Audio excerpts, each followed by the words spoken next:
सुप्रभात क्लास 8। व्याकरण में देखिए आपको अर्धवार्षिक तक पूरा सिलेबस आपको लेके चल रहा है, पूरा पाठ्यक्रम। जो संशोधन होगा, जो कम होगा, वो बाद में देखेंगे, लेकिन अभी पूरा पाठ्यक्रम लेके चल रहे हैं। तो इस दृष्टि से संज्ञा, सर्वनाम, क्रिया, विशेषण, संधि, शब्द विचार, अल्प प्राण, महाप्राण, घोष, अघोष, वर्ण, संगम, बलाघात, अनुतान, ये सारा कुछ आपको अर्धवार्षिक तक पढ़ना है। इसमें लगभग पढ़ाई हो गई है, पुनरावृत्ति होते हुए भी लगभग की पढ़ाई हो गई है। और शब्द विचार और क्रिया, ये दो अभी तक आप लोगों को नहीं बताए हैं। समय बचेगा ही फिर उसका आपका पाठ्यक्रम पूर्ण होने के बाद, तो एक बार पुनः पुनरावृत्ति करवाएंगे। लेकिन अभी शब्द विचार और क्रिया एक बार भी नहीं बताए हैं, तो इसको शुरू कर रहे हैं। देखिए, केवल आपके पाठ्यक्रम में दे दिया गया है कि शब्द विचार, ये नहीं बताया गया है कि व्यवहार की दृष्टि से या फिर रचना की दृष्टि से। तो दोनों ही आप लोगों को बता देंगे। आपके पाठ्यक्रम में केवल दिया हुआ है कि शब्द विचार, तो शब्द विचार में दोनों ही आएगा।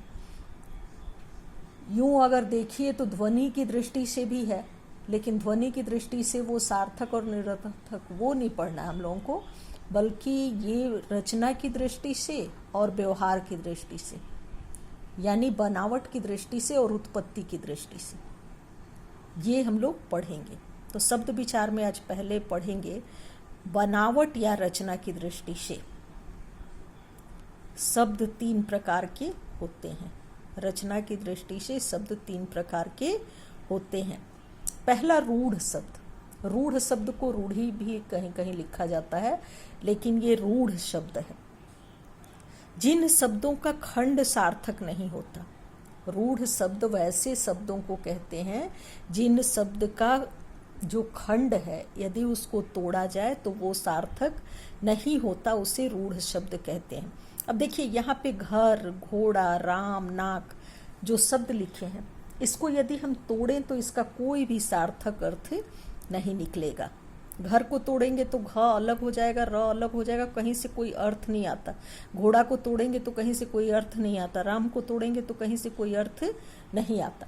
यानी रूढ़ शब्द में आप ये जान के रखें कि जिन शब्दों का खंड सार्थक नहीं होता या जिनको अलग करने पर शब्दांशों का कोई अर्थ नहीं निकलता, जिसको तोड़ने पर या अलग करने पर सार्थक कोई भी अर्थ नहीं निकलता, उसको रूढ़ शब्द कहते हैं।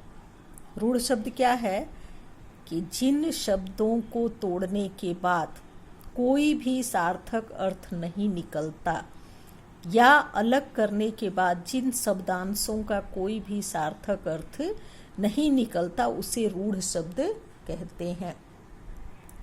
दूसरा है यौगिक। यौगिक शब्द जो है वो 2 शब्दों के योग से बनता है और दोनों ही खंडों का अर्थ जो है वो सार्थक होता है। यौगिक शब्द, हमेशा ध्यान दीजिए, यौगिक का अर्थ मिश्रण भी होता है।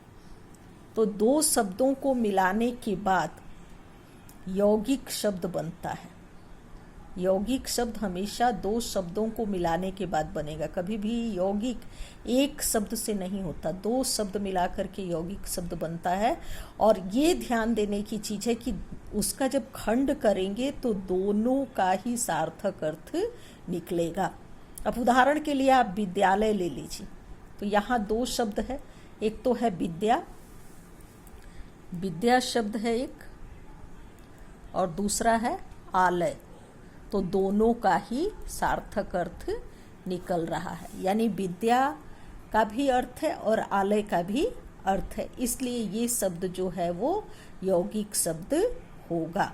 यौगिक शब्द हमेशा 2 शब्दों के योग से बनते हैं और खंड करने के बाद उसका अर्थ जो होता है वो हमेशा सार्थक होता है। दोनों शब्दों को तोड़ने के बाद उसका अर्थ जो है वो हमेशा सार्थक होता है।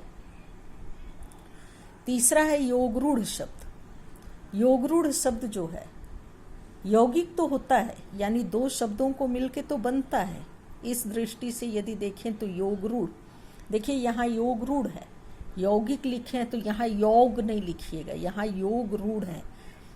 तो ये शब्द यौगिक होते हैं, यानी अलग अलग शब्दों को मिलके तो ये बनते हैं, लेकिन अर्थ के विचार से अपने सामान्य अर्थ को छोड़ करके, जैसे समास आप पढ़ेंगे तो बहुब्रीहि समास जो होता है उसमें किसी विशेष अर्थ में उस शब्द का प्रयोग होता है, तो वहाँ बहुब्रीहि समास होता है। उसी तरह से यहाँ पे है योग रूढ़ शब्द जो है यौगिक होते हुए भी अर्थ के विचार से अपने सामान्य अर्थ को छोड़कर किसी परंपरा से विशेष अर्थ के परिचायक होते हैं।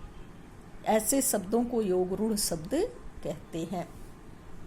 जैसे दिया हुआ है यहाँ पे लंबोदर, तो लंबा उदर, लंबे उदर यानी बड़े पेट वाले बहुत सारे लोग हो जाएंगे, लेकिन सभी के लिए ये प्रयोग नहीं होता।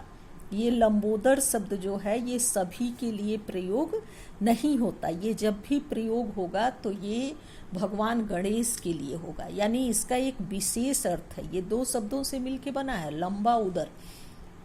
फिर उसका अगर हम विग्रह करते हैं तो कहते हैं लंबा है उदर जिसका, लेकिन ये सभी लंबे पेट वालों के लिए ऐसा नहीं है। तो योग रूढ़ शब्द यौगिक होते हुए भी, होते तो वो यौगिक है, लेकिन यौगिक होते हुए भी अपने सामान्य अर्थ को ये छोड़ देते हैं और विशेष अर्थ में इनका प्रयोग होता है, तो वहाँ पर योग रूढ़ शब्द होता है। शब्द विचार में बनावट या रचना की दृष्टि से शब्द के तीन भेद हैं, रूढ़, यौगिक और योग रूढ़। रूढ़ वे शब्द हैं जिनका खंड सार्थक नहीं होता, या उनको अगर हम तोड़ते हैं तो उनके शब्दांशों का कोई अर्थ नहीं निकलता। और यौगिक जो है वो दो अलग अलग शब्दों को मिलके बनता है, लेकिन दोनों का ही अलग करने के बाद, खंड करने के बाद दोनों का सार्थक अर्थ निकलता है। और योगरूढ़ शब्द जो है वो होते तो यौगिक हैं, यानी एक शब्द नहीं होता, उसमें भी मिला के बनता है, लेकिन वो सामान्य अर्थ में उनका प्रयोग नहीं करके विशेष अर्थ में उसका प्रयोग होता है। जैसे यहाँ लंबोदर शब्द जो दिए हैं या चक्रधर शब्द जो दिए हैं, चक्र को धारण करने वाला, या लंबा है उदर जिसका, या लंबा उदर, तो ये विशेष अर्थ में प्रयोग हो रहा है और यहाँ पर योगरूढ़ शब्द होगा। अगले क्लास में आप लोगों को उत्पत्ति या व्यवहार की दृष्टि से शब्द भेद पढ़ाएंगे। उत्पत्ति या व्यवहार की दृष्टि से शब्द भेद 4 हैं, तत्सम, तद्भव, देशज और विदेशज।